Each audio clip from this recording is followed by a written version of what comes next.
Hello, everybody, on this fine Friday as we take another look at our Old Testament passage that comes up for this coming Sunday.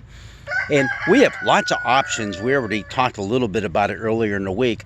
We can look at the book of Lamentations. We can look at the wisdom of Solomon, which we are going to take a look at tomorrow on our Saturday review.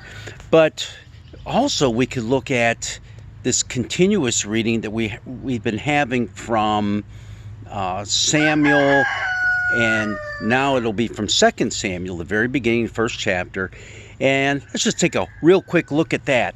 What happens here is it's another recount of the story of Saul dying.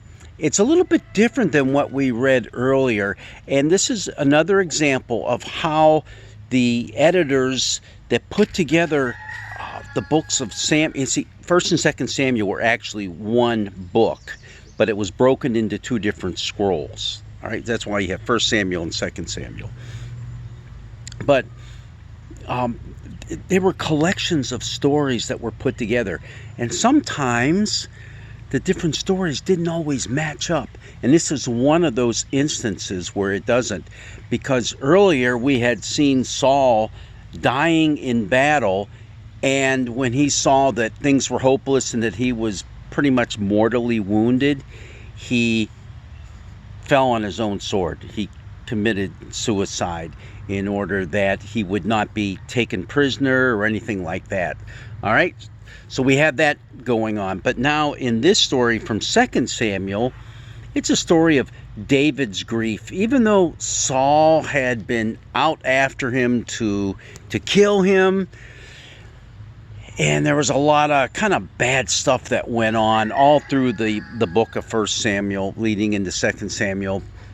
The fact of the matter is Saul still, or David still loved Saul, and also loved Saul's son Jonathan. They were best of friends. Jonathan was also killed in action.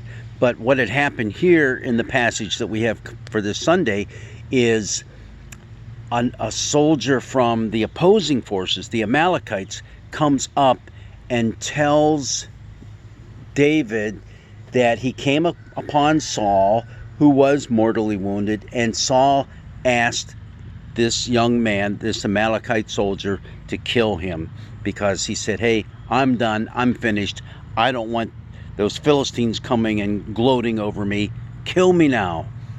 And he said he obeyed the order and killed him. Well, David looks at him and goes, what? He was the anointed king and you killed him? Hey, do it to him. And they did. David ordered that young man killed. Just kind of a weird story.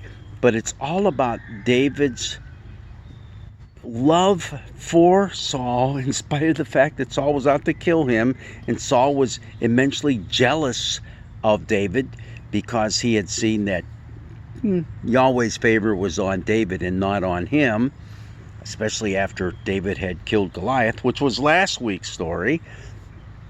But also just the very fact that David, no matter what he did, he ended up victorious.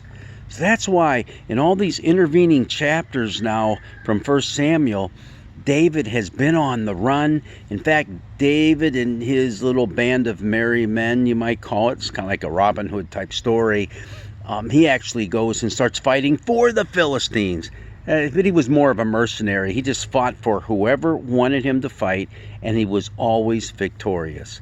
But he didn't want Saul to die. He was just kind of hoping that maybe things would change, but they never did, unfortunately. So you have this story in Samuel, but it's also an example of how the writers who put it all together wanted to show a very important aspect of Israel's history. The reason why Israel, the tribes, the 10 tribes to the north, went down, and Judah, the 2 tribes to the south, went down. To the north they went down to the Assyrian army, to the south to the Babylonians, was because of the king's unfaithfulness. The kings of Israel just didn't do it, didn't follow God's decrees, went and worshiped other gods, and didn't take care of the people like they should have. And that is the reason they found themselves both in such dire straits, both the north and the south, and both of them finally were basically annihilated. So keep that in mind as you read, and also how confusing it can be when you read one thing and then a few chapters later you're reading the same story all over again, only it's given in a different way and it has a different ending.